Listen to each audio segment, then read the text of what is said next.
When alien refugees crash-landed on Earth by accident, humanity did something the galaxy had never seen before. We refused to let them leave, stood against an empire to protect them, and changed the course of galactic history forever.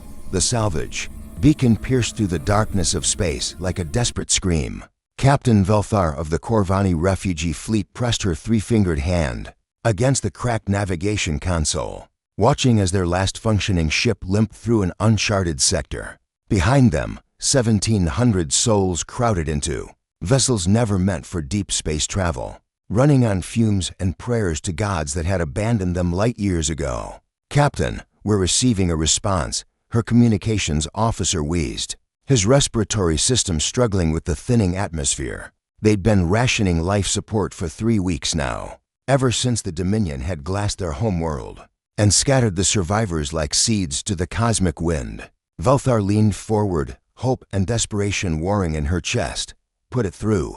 The response came in a language she didn't recognize, but the translation matrix worked overtime to decode it. The voice was strange, almost musical in its cadence. "Unknown vessel, this is Earth Defense Station Sentinel-7. We've received your distress call. Transmit your coordinates and situation. We're dispatching rescue ships immediately, Earth." Vel'thar searched her memory banks for that designation. Nothing, a backwater world, probably, maybe pre-warp, but beggars couldn't afford to be choosers, and her people were well past begging at this point. "This is Captain Vel'thar of the Korvani refugee fleet," she transmitted back, her voice steadier than she felt. "We are 47 vessels carrying 1,700 survivors. Our homeworld was destroyed. We're suffering critical failures across all ships. Life support is failing. We have limited fuel and no destination. She paused, pride warring with necessity. "We request emergency assistance." The response came faster than she expected. "Korvani fleet, we copy your situation. Hold your current position. Rescue ships are en route. ETA 40 minutes. Hang on, we're coming for you." 40 minutes. They could last 40 minutes. Probably. Vel'thar slumped in her command chair, allowing herself one moment of weakness before addressing her crew. "All ships, maintain formation. Help is coming. Pass the word through the fleet. Tell them to hold on just a little longer." What she didn't tell them was that she had no idea what kind of help was coming, or what price these humans might demand for their assistance. In her experience, nothing in the galaxy came free. Commander Sarah Chen stood in the operations center of Sentinel-7, watching the sensor readouts with growing concern. 47 ships, all showing critical damage, drifting through space like broken toys. The energy signatures were weak, inconsistent, and several vessels weren't showing any power at all. "Get me Admiral Petrov," she ordered, pulling up the long-range scans. "And scramble every rescue ship we have. I want medical teams on standby and emergency supplies loaded yesterday." "Commander, we don't know anything about these aliens," her second-in-command cautioned. "Shouldn't we wait for authorization from Earth Command?" Sarah shot him a look that could melt steel. "Johnson, I'm looking at ships full of dying people, women, children, families. You see this reading here?" She pointed at a particularly weak signal. "That ship's life support just failed. We don't have time for authorization. We can beg forgiveness later. Right now, we're saving lives." She opened a channel to the fleet herself. "Korvani fleet, this is Commander Chen. We're bringing every ship we have. Our crews are trained in emergency rescue operations. We will get every single one of your people to safety. I give you my word." 20 minutes later, the first human rescue ships arrived. What the Korvani saw shocked them into silence. The humans came in force, not warships, but dozens of civilian vessels retrofitted for emergency response. Mining tugs, cargo haulers, passenger liners, even private yachts, all converging on the dying refugee fleet with a coordination that spoke of practice and dedication. Vel'thar watched through her viewport as a massive human ship, painted in bright orange with medical symbols blazoned across its hull, pulled alongside her flagship. Through the transparent sections, she could see humans in environmental suits, preparing docking procedures with an efficiency that made her heart ache. When was the last time anything had worked this smoothly? The docking clamp engaged with a gentle thud. Vel'thar straightened her uniform, gathered what remained of her dignity, and prepared to meet their saviors. The airlock cycled open, and a human stepped through. Female, Vel'thar's translator helpfully provided, analyzing the subtle biological markers. The human removed her helmet, revealing short dark hair and eyes that sparkled with warmth despite the serious set of her jaw. Captain Vel'thar, I'm Dr. Jennifer Martinez, Chief Medical Officer of the rescue ship Mercy. We're here to help. She extended her hand, and Vel'thar tentatively reached out, mimicking the gesture. The human's grip was firm but gentle. How many injured do you have? Approximately 400 require immediate medical attention, Vel'thar replied, her translator converting her words into the human language. Another 600 are showing signs of malnutrition and environmental exposure. We've been in space for 73 days. Dr. Martinez's expression shifted to something Vel'thar couldn't quite read. Anger, no. Determination, 73 days. Jesus, okay. Here's what's going to happen. We're evacuating everyone from this ship immediately. My team is already setting up triage in our medical bay. We have supplies, food, water, and proper atmosphere for. She paused. What do your people breathe? Oxygen-nitrogen mix, 0.78 nitrogen, 0.21 oxygen. Earth standard. Thank God for small favors.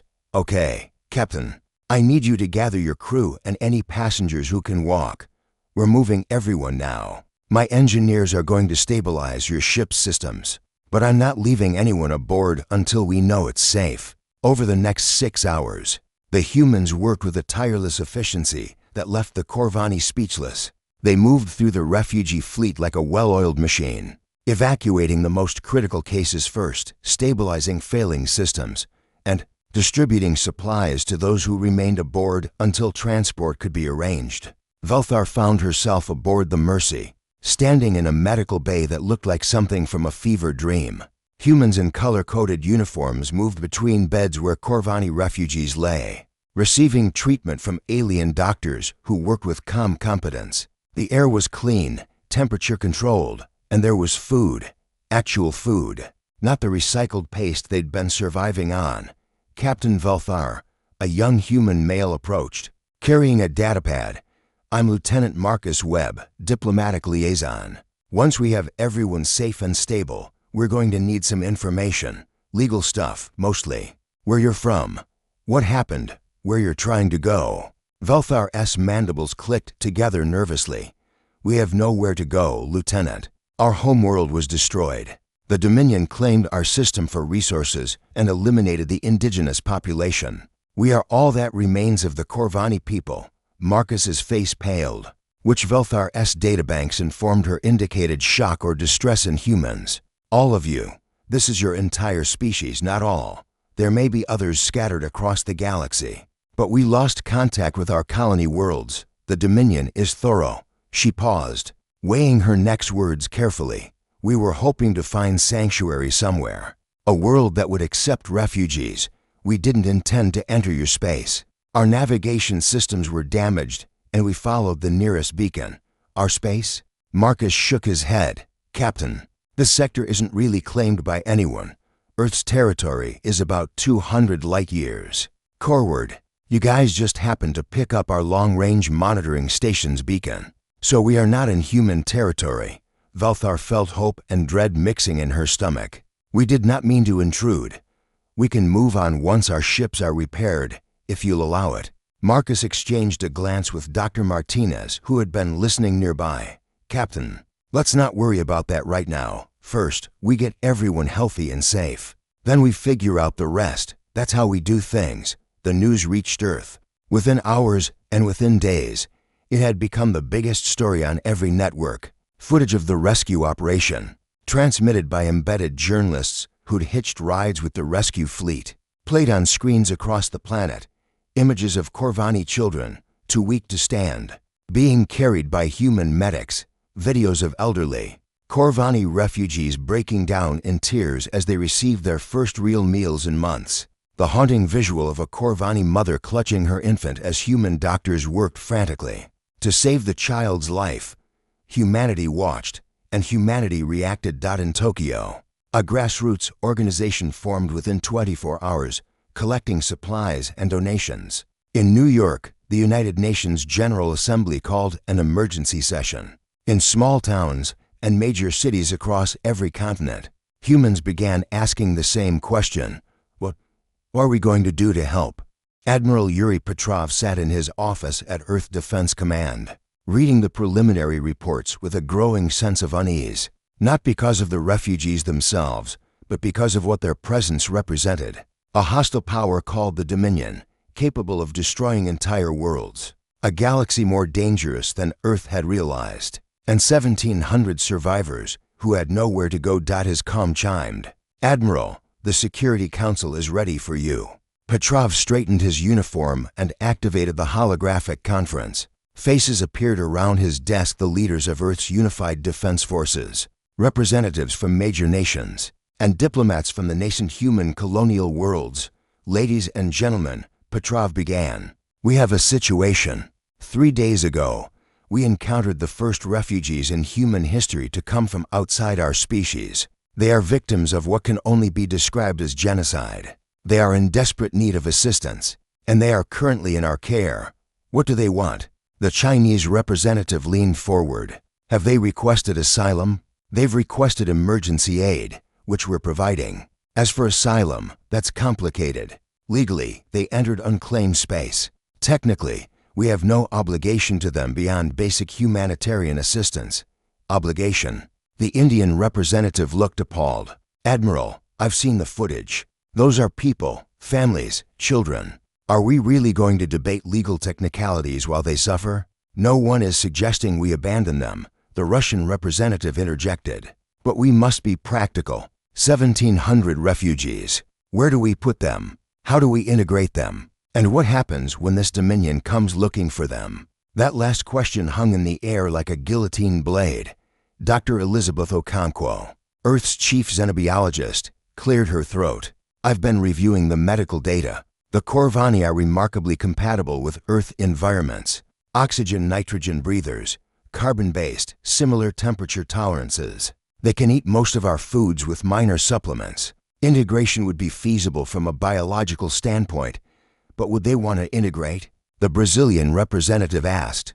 "Have we asked them what they want?" Petrov nodded to an aide, and a new hologram appeared: Captain Vel'thar, speaking to a human interviewer.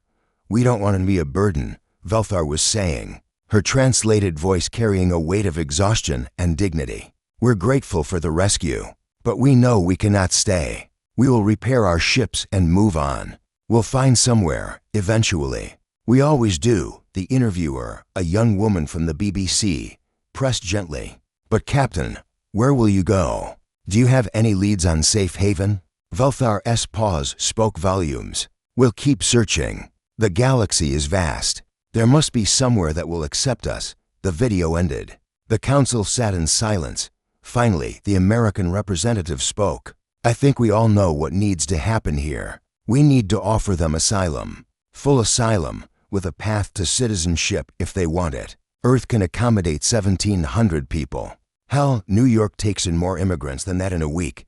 It's not just about accommodation." The Japanese representative countered. "It's about precedent. If we do this, we're making a statement to the galaxy. Earth accepts refugees from genocidal wars. Earth will protect those fleeing persecution. Are we prepared for the implications of that statement?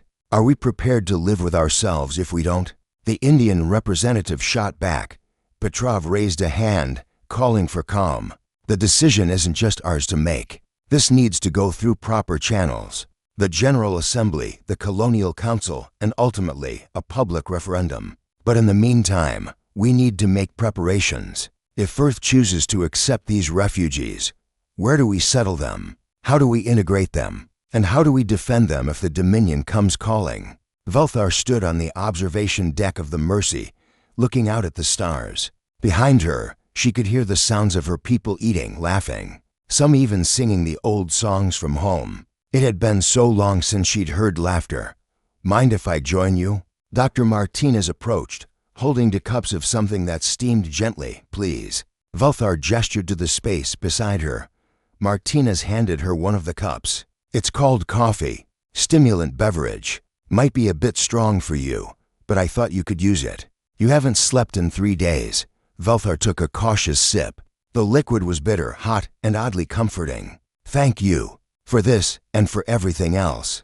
I don't know how we can ever repay your kindness. You don't have to repay kindness.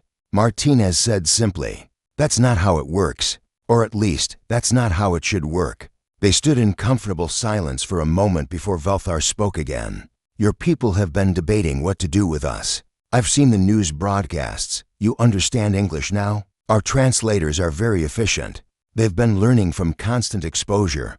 Vel'thar took another sip of coffee.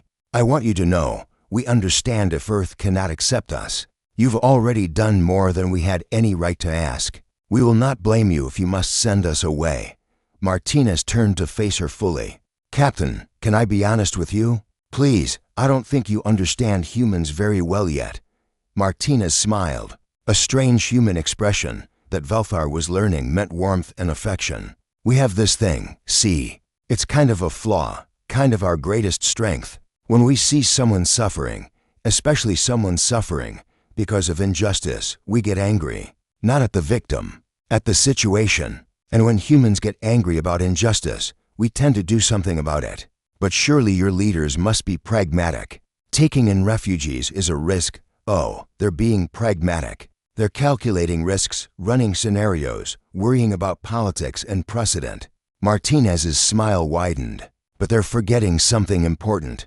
They're forgetting that every human on Earth has now seen those videos. They've seen your people suffering. They've seen children going hungry. And I guarantee you right now, there are millions of humans organizing, protesting, demanding that we do the right thing. Because that's what we do. Vel'thar wanted to believe her. But a lifetime of disappointment had taught her caution. In my experience, Doctor, people rarely do the right thing when it costs them something. Then you haven't met humans yet. Martinez clinked her cup against Vel'thar's in a gesture that seemed ceremonial. Just wait. You'll see. She didn't have to wait long. Within a week, the grassroots movement on Earth had grown from thousands to millions. The hashtag Korvani Asylum trended on every social media platform. Celebrities posted messages of support. Children in schools made art projects welcoming the refugees. Religious leaders from every major faith issued statements calling for compassion and acceptance. More importantly, the donations poured in. Money, supplies, offers of housing, job opportunities, language tutoring services. A group of architects in Berlin designed a modular housing complex, specifically adapted for Korvani physiology. A tech consortium in Silicon Valley offered job training programs. Universities announced scholarship opportunities for young Korvani refugees. The political establishment, faced with overwhelming public pressure, moved with unusual speed. The United Nations General Assembly vote came back nearly unanimous, 189 in favor, 3 abstentions, 0 against. Earth would offer permanent asylum to all Korvani refugees, with full rights and a clear path to citizenship. But humanity didn't stop there.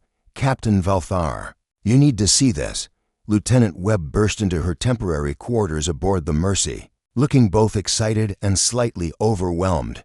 Vel'thar followed him to the communications center, where a holographic display showed a massive construction project in orbit around Earth's moon. Dozens of ships, hundreds of workers in spacesuits, all working on something that looked like a shipyard. What am I looking at? She asked. The Luna Shipyard's expansion project, Webb explained. It was approved 2 days ago. They're adding new construction bays specifically to build your fleet new ships. Not repair the old ones, build new ones. State-of-the-art human vessels, adapted for Korvani use. Vel'thar stared at the display, unable to process what she was hearing. But why? We're accepting your offer of asylum. We'll settle on Earth. We don't need ships anymore. Webb's smile was gentle. Captain, with respect, you're not thinking big enough. Yes, you're settling on Earth, but you're also joining humanity. And humans explore. We build, we expand. Some of your people will want to settle down, sure. But others, he gestured at the display, others are going to want to see what else is out there. And when they do, they'll have ships to do it in.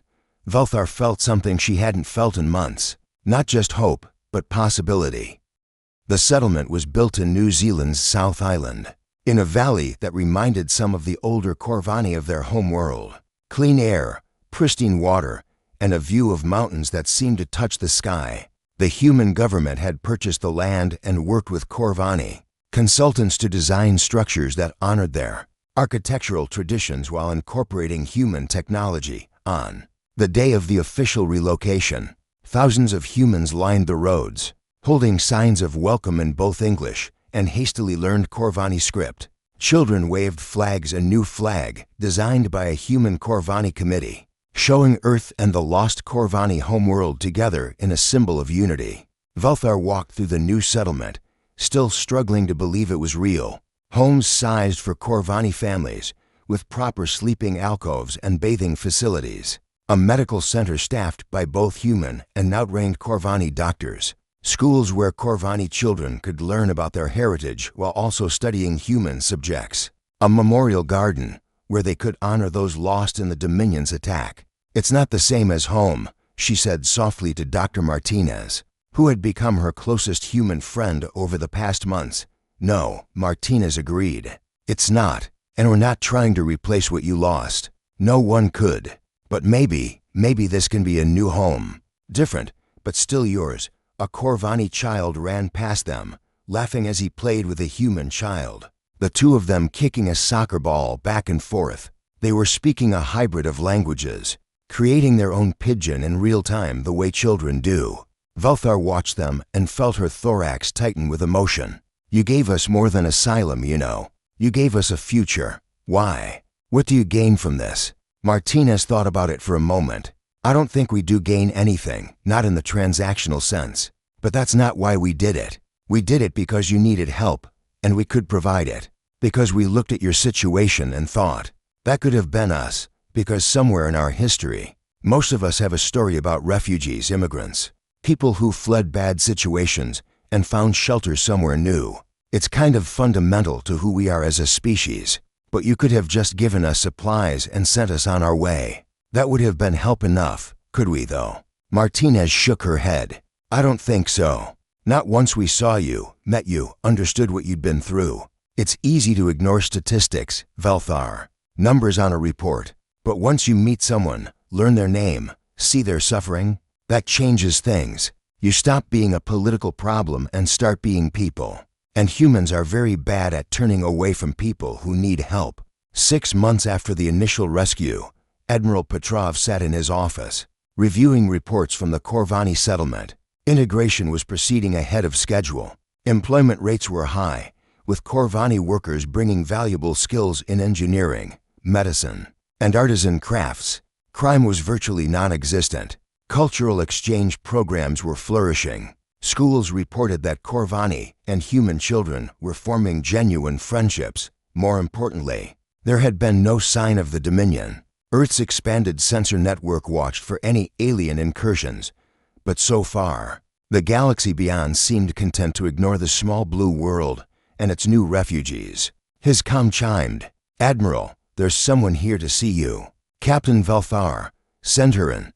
Vel'thar entered, and Petrov immediately noticed the change in her. She stood taller, moved with more confidence. The haunted look in her eyes had been replaced by something harder, determination. "Admiral, thank you for seeing me." She settled into a chair designed for human anatomy, adapting to it with the flexibility her species was known for. "I have a request. Go ahead.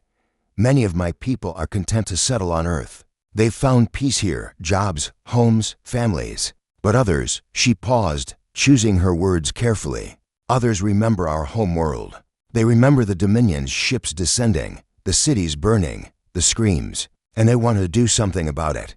Petrov leaned back, studying her. "What exactly are you suggesting, Captain?" "I'm suggesting that the Korvani refugees contribute to Earth's defense forces. We have experience with the Dominion, knowledge of their tactics, their technology, their weaknesses.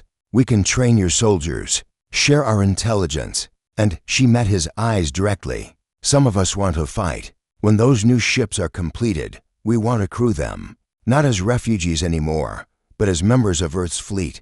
You want to go back." Petrov said quietly. You want revenge? No. Vel'thar's response was firm. Revenge is personal, emotional. I want justice. I want to ensure that what happened to us doesn't happen to another species. The Dominion is still out there, still claiming worlds, still killing billions. Earth showed us that there's another way, that powerful nations can choose mercy over conquest. I want to spread that message. Petrov considered this. Earth's military was still young, still learning the realities of a hostile galaxy. Having experienced soldiers, even from another species, would be valuable. But more than that, denying the Korvani the right to defend their adopted home felt wrong. I'll need to take this to the council, he said finally. But personally, I think it's a good idea. Earth doesn't turn away those who want to stand with us. And if some of the Korvani want to take the fight back to the Dominion, he smiled grimly. Well, we humans have a saying, the enemy of my enemy is my friend. Vel'thar stood, offering the human salute she'd learned. Thank you, Admiral. You won't regret this. As she left, Petrov pulled up the files on the new ships under construction. The first one, he noted, had been christened already. The crew, a mix of human and Korvani volunteers, had voted on the name, the EDS Sanctuary. It seemed fitting. Earth had given the Korvani sanctuary. Now, together, they would extend that protection to others who needed it. The news of Korvani integration into Earth's military spread quickly, and not everyone was pleased. Ambassador Jextel of the Galactic Trade Federation arrived on Earth 3 weeks later, his elongated head ridges bristling with barely concealed contempt. Humans, he began. Without preamble, do you have any idea what you've done? President Amara Okafor sat calmly across from him in the United Nations building, flanked by Admiral Petrov and the Secretary General. We've provided asylum to refugees fleeing genocide. I'm quite proud of it, actually. You've made yourself a target. Jextel's translator couldn't quite capture his exasperation, but it came through anyway. The Korvani were marked for elimination by the Dominion. By harboring them, you've invited their attention. And the Dominion does not forgive or forget. Neither do we, Petrov interjected quietly. Jextel turned his attention to the Admiral. You speak bravely for a species that has barely ventured beyond your own solar system. Earth has, what, 3 combat-capable vessels. The Dominion has thousands. You cannot protect the Korvani, and you cannot protect yourselves, maybe not alone. President Okafor admitted, which is why we're here talking to you. The Galactic Trade Federation claims to represent civilized space. We're asking for your support. Help us protect these refugees. Jextel's membranes flickered a sign of dark amusement. The Federation does not involve itself in military matters. We trade, we negotiate, we remain neutral. It's how we've survived for millennia. Neutrality in the face of genocide isn't neutrality. The Secretary General said, his voice hard. It's complicity. Strong words from such a young species. Jextel replied, the galaxy runs on pragmatism. Humans, not idealism. The Korvani are a small population from an insignificant world. The Dominion wanted their system's resources. Tragic, certainly, but such things happen. You cannot save everyone. We're not trying to save everyone. President Okafor stood, signaling the meeting was over. We're trying to save these people. And if the Federation won't help, then we'll do it ourselves. Earth doesn't abandon those who seek our protection. Jextel's translator hummed as he processed this. You're making a terrible mistake. The Dominion will come for them eventually. And when they do, you'll wish you'd listened to me.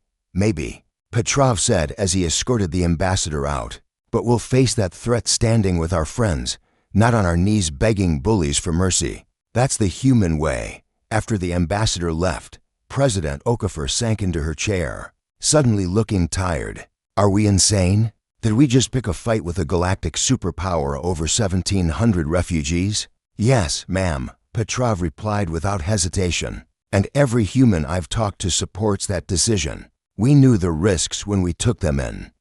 Did we, though? She gestured at the reports on her desk. The Dominion has destroyed entire civilizations, fleets that make ours look like children's toys. And we're standing up to them because it's right, the Secretary General answered simply. Because if we're going to be part of this galactic community, we need to stand for something. And because those refugees trust us now. We can't betray that trust. President Okafor nodded slowly. Then I suppose we'd better get ready for war. The Dominion arrived 18 months after the rescue. 3 massive warships dropped out of FTL at the edge of Earth's solar system, their hulls bristling with weapons that could crack planets. They broadcast a single message in a dozen languages, ensuring everyone understood. Surrender the Korvani criminals. Comply within one standard cycle, or face obliteration. Admiral Petrov stood on the bridge of humanity's flagship, the EDS Defiance, flanked by a fleet that had grown considerably since the refugees arrived. 40 ships now, not all of them military, but all of them armed. All of them crewed by humans and Korvani who had trained together, bled together, become something more than just separate species. Open a channel, Petrov ordered. The Dominion commander appeared on screen, a massive reptilian creature with cold, calculating eyes. Human, you have harbored fugitives. Surrender them now. They're not fugitives, Petrov replied calmly. They're refugees, citizens of Earth now, under our protection. And we don't surrender our people. The Dominion commander's lips pulled back, revealing rows of serrated teeth. Your species is irrelevant. Your fleet is insignificant. You have one cycle to comply, or we will demonstrate why the Dominion is feared across 1,000 worlds.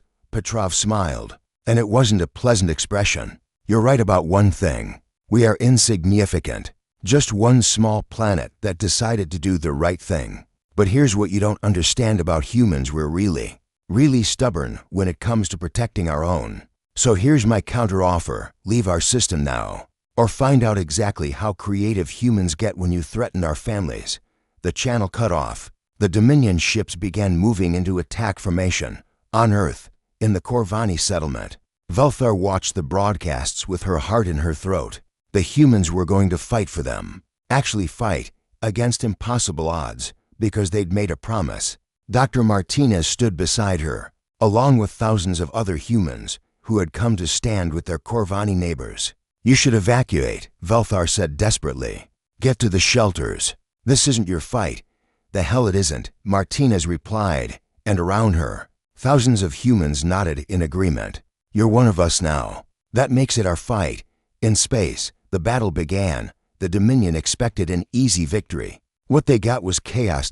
Human ships moved with reckless aggression, using tactics no sane military commander would approve. Ramming maneuvers, point-blank weapons fire, suicide runs that turned small ships into guided missiles. The Korvani crews fought with equal ferocity, their knowledge of Dominion technology turning the tide in crucial moments. But it was what happened next that changed everything. Ships began arriving from across the sector. Not Federation vessels. The Trade Federation remained carefully neutral. These were independents, pirates, merchants, small planetary defense forces, even a few species the humans had never encountered before. They'd all heard the story. The small blue world that took in refugees when no one else would. The species that stood up to bullies and refused to back down. And they'd decided that maybe, just maybe, it was time someone stood with them. The Dominion commander watched his tactical display with growing disbelief, as his 3 ships faced down nearly 200 vessels of every size and description. Individually, they were weak. Together, they were a swarm. This is impossible, he hissed. They're just refugees. Just one insignificant world.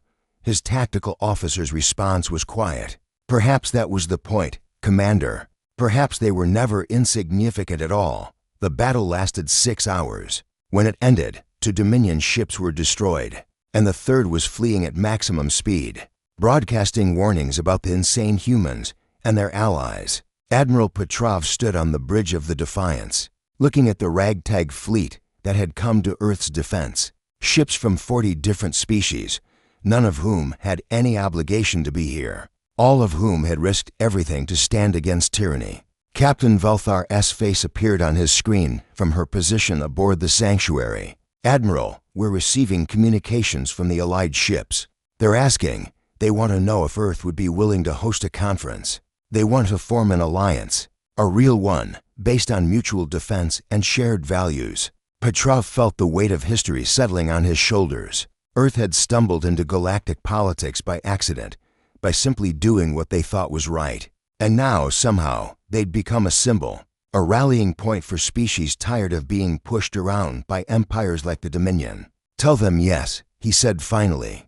Earth will host them. We'll talk about building something better than what the galaxy has now. 3 years later, the Galactic Refugee Protection Alliance met on Earth for its annual summit. Representatives from 83 species gathered in the Valley Settlement in New Zealand, where Korvani children played with human children and the children of a dozen other refugee species that Earth had welcomed since that first fateful day. Ambassador Jextel of the Trade Federation attended as an observer, his membranes flickering with an emotion that might have been respect or possibly annoyance. President Okafor greeted him personally. Ambassador, good to see you again. Changed your mind about neutrality? The Federation is reconsidering its policies, Jextel admitted grudgingly. Your alliance has disrupted several Dominion operations, freed 6 species from subjugation, established safe zones across 3 sectors. It seems that idealism, backed by sufficient stubbornness, can be pragmatic after all. We prefer to call it principle, Okafor replied with a smile. And you're welcome to join us. The alliance doesn't require military contribution, just a commitment to protecting those who can't protect themselves. Vel'thar approached, now wearing the uniform of an alliance admiral. She'd led 3 rescue operations personally, saving thousands of refugees from situations just like the one her people had faced. Madam President, the ceremony is ready to begin. They walked together to the memorial garden, where a new monument stood. It bore the names of every Korvani lost in the genocide, and beneath them, the names of the humans and other species who had died defending Earth from the Dominion's attack. We call it the Monument to Courage, Vel'thar explained to the assembled crowd, to remember not just what we lost, but what we found.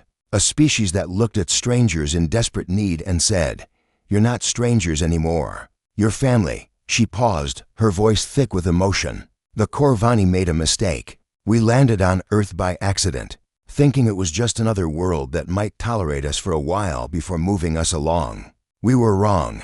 Earth didn't tolerate us. Earth embraced us, fought for us, died for us, and in doing so, showed the galaxy what civilization truly means. President Okafor stepped forward. We have a saying on Earth, give me your tired, your poor, your huddled masses yearning to breathe free. Those words were written centuries ago, and they're still true today. Earth will always be a refuge for those fleeing persecution, not because we're saints, but because we remember. We remember that we were all refugees once, all immigrants, all strangers in strange lands who needed someone to give us a chance. The crowd erupted in applause, sounds from dozens of species, blending together in a symphony of unity. Later that evening, Vel'thar and Dr. Martinez stood on the same observation deck where they'd shared coffee years before, looking up at the stars. Do you think it will last? Vel'thar asked. The alliance, the peace, all of it? Martinez considered the question. Probably not forever. There will be setbacks, conflicts, species that don't want to cooperate. But I think we've started something important, proven that you don't have to be the biggest or the strongest to make a difference. You just have to care enough to try. Your species is remarkable, you know that. Nah, Martinez grinned. We're just stubborn, and maybe a little bit crazy. But I guess that's what the galaxy needed, someone crazy enough to believe that doing the right thing matters, more than doing the easy thing. Vel'thar clicked her mandibles in the Korvani equivalent of laughter. You refused to let us go. We thought we'd stop for supplies and move on. You had other plans. Damn right we did. You needed help. We had help to give. Simple as that. Martinez raised her coffee cup. To refugees who became family, to mistakes that became destiny, and to stubborn humans who don't know when to quit. Vel'thar raised her own cup to humanity, the species that taught the galaxy what it means to be civilized. Above them, the stars shone bright with possibility. The Sanctuary and her sister ships patrolled the spaceways, ready to answer the next distress call. On Earth, in settlements across 6 continents, refugees from a dozen species built new lives and new futures. The Korvani had landed on Earth by mistake. Humanity had refused to let them go, and in doing so, both species had found something precious, a home worth fighting for, and family worth dying for. the galaxy would never be quite the same.